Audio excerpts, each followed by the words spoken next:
And this is a guy that really knows what he's talking about. And I'm so excited to get to spend a little time with him. And I think you're really going to enjoy this talk. So sit back and get yourself a cup of coffee and let's enjoy listening to, to two old guys talking about why mail is at the cutting edge right now. So tell me about your company though. Tell me what your direct market. How'd you get started in direct? Very good question. I got out of college. I went to work for Ford division of Ford Motor Company. I was a regional sales manager for them. And, they wanted to promote me, move me to Rockland, New Jersey. And I'm from Texas. And so there was no moving me to Rockland, New Jersey. So I read Joe Carbo's book. You remember Joe Carbo? You ever read Joe Carbo? I haven't read it, but I've heard of it. The Lazy Man's Way to Riches. Yeah. And so I have a client now who is now finally, after like 40 years, trying mail, and he said, I can't call Joe, but I'm going to call you. That's good. That's very good. That's a compliment. Yeah, it is. So anyway, basically what he did was he said, you can sell anything through mail. And so what I started doing was invitation sales for car dealerships. We'd send out 10,000 invitations for a 4-hour sale. Yeah. And we got a diamond pendant necklace or a steak knife set for coming in. And we'd mail 10,000. We'd mail basically registrations. In those days, there was no privacy law. So the state would give us registrations of people that drove the kind of cars that the dealer sold. And we'd go in there and host a sale. It was a sale where we would have a security guard there to check the invitations. And we had a nice touch. I like that. To greet the customers and document what kind of vehicle they wanted to buy on a purchase order, not a registration form. It was a purchase order. And we had all the salesmen hidden away in the back, and all the cars were hidden away, and all the cars were packed in. We had them packed in the service department with shoe polish on the windows that had a was price and an is price. Everybody got a discount check in their mailer that was only good during that 4-hour sale. And everybody got a steak knife for showing up. So on a 10,000 piece mailer on a Thursday night, from 6 to 10, we'd get 350, 400 cars. That's pretty good. And we would sell 30, 40, 50 cars in 4 hours. Now it was in the 1980s when Lee Iacocca was buy a car, get a check. Joe Garagiola, buy a car, get a check. And Chrysler was Lee Iacocca was working for $1. Remember? I don't know if you remember that. And so the check in the mail kind of tied into that theme for Chrysler. We did a lot with Chrysler. And what happened was Chrysler had a lot of cars that they could not put down at dealerships. Dealers just said, interest rates are 17%. My floor plan costs are too high. I got plenty of cars. I can't sell what I got.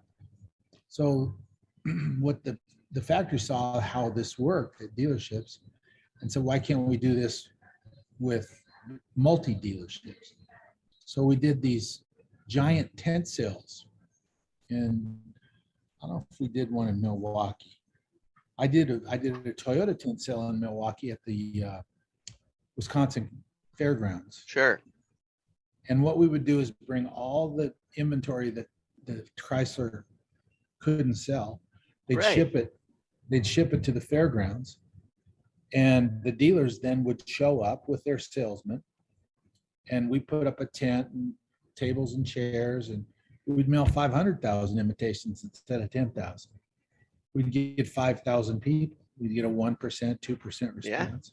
Yeah, 5,000 people, they'd sell 500 cars. Now, what was happening is 500 cars would get sold directly to the consumers through the dealership by being at the tent sale. The dealer would then take it in inventory and then immediately retail it. So it solved a big problem. It solved the factory's problem. The dealer was able to sell cars that he didn't have to inventory. Didn't even have, right, exactly. And the consumers got the best buy of a lifetime, right? To be buying at a tent event like that. And that went all over the country. We did hundreds of them. we really did hundreds of sales like that. And then we rolled through Chrysler, and then we rolled through Ford, and then we rolled through Pontiac, and we rolled through uh, Toyota, we rolled through Nissan. Every manufacturer did them in the 80s and 90s. And all the while, we're still doing individual dealership events using mail, basically. Now the piece changed and evolved. It changed a lot because not only was it a private sale, but now it became a used car sale. Now it became a 4th of July sale. Now it became a Memorial Day theme. And so it got a lot more creative in it. When then privacy went away, so we started downloading customer dealership data. All that criteria started to come into play. We've done over 52,000 campaigns, John. Wow. 52,000. You should be a legend. That sounds like a legend category. It is a lot. It really is a lot. And, so anyway, that's the story with direct mail. Now we're integrating, because of digital, we're integrating digital applications into our mail. One being QR codes. So now they'll scan the QR code, identify themselves as a prospect. Now, are you doing the QR codes as a pearl or just as a link to a landing page or something like that? Both. Oh, okay. If we have them known and unknown. Sure. So if it's tied to the record, then all the information that's in the record then now becomes a live lead for the dealership. Or we put the QR code and it takes them right to the website, or takes them right to the inventory, or takes them right to the service appointment page at the dealership. But your article was your comment on digital is really, the industry, retail auto dealers spend about $10 billion a year on advertising. And 1 billion was going to mail there for a while. 10% was going to mail. Now it's 700 million, whatever. It's dropping, and it's dropping like a tank. And then we also got a lot of people that decided, okay, well, we can print a letter, we can print a postcard, we can do that. Some printers knocking on their door, it's not like that's impossible. Our value is not printing. Our value is not printing. Our value is the response. Our value is the content. Our value is how we get the people to come to the dealership. Our value is what's in that piece, why they come, how they come, getting them to respond. So it's not an institutional type ad that everybody also thinks it is. We really are response generators. What's happening in my primary vertical is that my customers are spending so much money on digital right now. There's this, COVID really hurt direct mail. I don't know about you, but it hurt it in my industry, because what my mail does is it drives traffic into car dealerships. That's what it seemed to me. I looked at your post. It seemed like you had a finger on the pulse of the car industry. So when COVID hit, nobody wanted to go to car dealerships because they're afraid they're going to get COVID at the car dealership, right? Yeah. So they stopped using direct mail, and it's really been I would say 10% of total retail advertising budget has been direct mail, because it works so well, because you target their customer base and also their geographical assigned market area, and also people that look like people that buy the kind of car they sell. So it works really well. So, but what happened is there got to be this new thought that, okay, well, now we're in this new age, and therefore we're going to be selling cars retail over the computer. Sure. And as soon as you search for information on a car, we know you're in the market, so we're going to get there first. That's another one of those digital myths, right? Right. And so, and so the Googles and the Facebooks and the ad agencies have convinced these guys that they should spend so much more money than they were spending on the medium of digital as opposed to the medium of direct mail. And I love that fact that you were able to uncover that said that, you know, somebody that's acquired digitally is 25% less valuable than somebody that's acquired through mail. And Well, I believe that. I had personal experience. I have a couple of clients that I've worked with that I found it, but the first time was really funny because I was working with a catalog company and the owner said, go downstairs and talk to these digital hotshot kids I hired, you know, paying each one 150 grand. And there was a bunch of them. And I said, well, tell me about your program. And they said, well, we're using influencers. And it was an art product. So it was, you know, it was a little bit of a very niche product. And they said, and we've spent $1 million this year, but we know that we've generated more than $1 million in sales. Yeah. And, you know, and so we know we're above break even. I said, you know, did it ever occur to you that we're actually have to pay to put that paint in the tubes and ship it to people? Right. You know, cost of goods. Yeah. They didn't yeah, figure that. they had no idea of overhead or cost of goods or anything, you know, and yet they thought they were profitable because their sales equaled their marketing budget. Right. Right. And It's amazing. It's amazing how uninformed people that are making marketing decisions are about the business of business and return on investment and actual cost of acquisition, all those different things. You know, they don't have those metrics. They don't have knowledge of it, but they have knowledge of how to work a computer, and they have knowledge of how to work an iPhone, and they have knowledge of how to work Facebook, and they have knowledge of how to work TikTok, and they have knowledge of how to work YouTube, and they think that that's the solution, the end all, the cure all. So I thought, well, I wonder how valuable these customers are. And so I had all the sales data. I had all the order history because I was doing analytics for them and a marketing database. And so I took the year, 2 years before. So it was before they started, and they've been doing this program for about a year.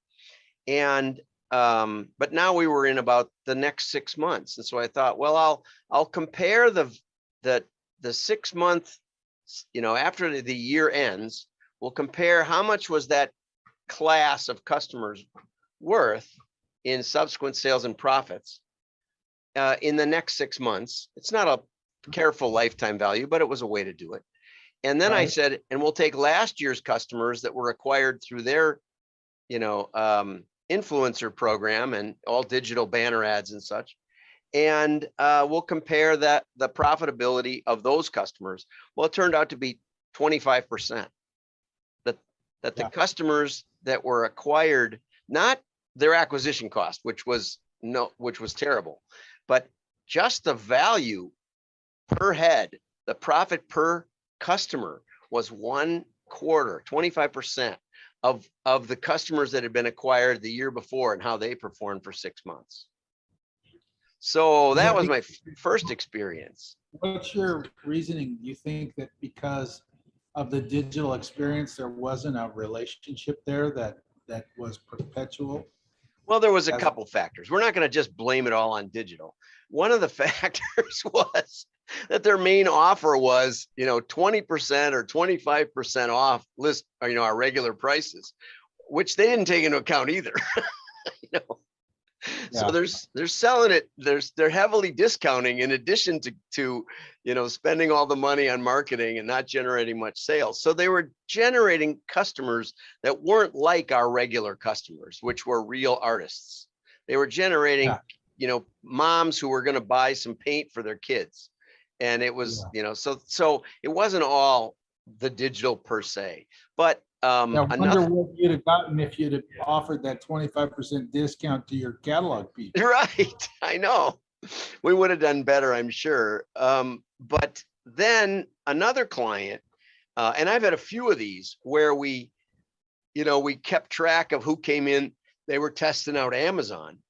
And getting a lot of customers, and then, subsequently trying to mail them a catalog.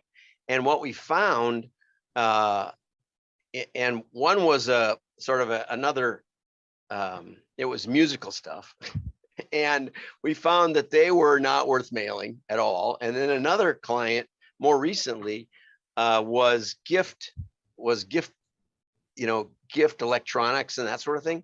And the fourth quarter buyers, the gift buyers for Christmas, were one of the worst segments. Even though they were hotline, they were one of the worst segments in customer mailings.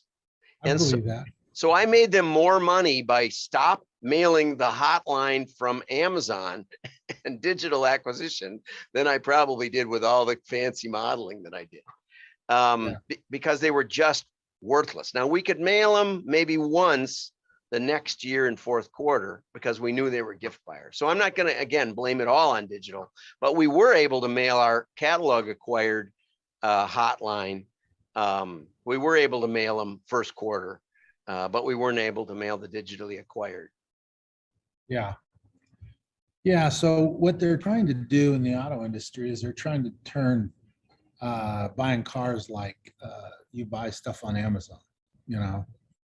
That's what they're thinking that they're going to do. And what's really bad is that every dealership out there and every manufacturer out there has a different platform strategy to how to do this.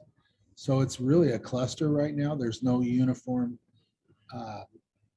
way that, the transaction is to take place. And I think it's going to be a total disaster. I really do. And as soon as, which we're seeing right now, of course, COVID's kind of over. And I really believe that people are going to start wanting to come back in the car dealership once they get cars. That's the other problem I've got, is that there's no inventory. But once they get cars, people are going to want to come back and see the cars and touch the cars and sit in the cars and do all that other stuff. Even drive the cars. They might do research. I'll give them that. They might do research. They might go online and see who's got what and see how much they're asking and pick up the phone and call them and talk to them and become an internet lead. And then, but the bottom line is still they need to come into the dealership. And that's why I think bricks and mortar is here to stay. I don't care what you say. I really do believe it. Now, there's some items I think that works really good, for digital, but I don't think cars are one of them. Well, we had a client fairly recently that was a furniture store, and they had this philosophy that they could convert everybody to web buyers. And so we just took a mapping, mapped their customers and found that something like 85-90% came within 5 miles of the stores. It's like, okay, this was before COVID, but it was like, just because you have spent millions of dollars on your website and made it beautiful doesn't mean people don't want to bounce on the sofa, right? Exactly right. Yeah, and so what we did was we converted them to mail. And we took a lot of their budget that was supposed to get new customer acquisition in digital, and we converted it to, first we got them on to postcards and stuff, and then we did retargeting, with mail. That wasn't my idea. That was really new at the time, but it really worked well. So we could, they were still doing TV because they had multiple stores in a given city, and that would drive them to the website, and then we would retarget them with the postcards after that, and that just ignited their sales, and then they went public. Well, we're going to let that wrap it up with AJ Tacito, and wasn't that so great? Mo, there's some great wisdom in there, great gems, and the whole point was that we wanted you to understand that just because you can acquire customers quickly and easily with digital doesn't mean that they're thinking of you as someone they want to do business with. That quick and easy, my kids, they just think when they buy from Amazon, they're buying from Amazon. They don't think about who makes the product. So too many catalogs and other other retailers have gone under just because they decided to switch completely to digital. So we hope you don't make that mistake. Anyway, have a great day, like and share, and reach out to AJ if you need some help with your car dealership or other retail challenges. Bye-bye.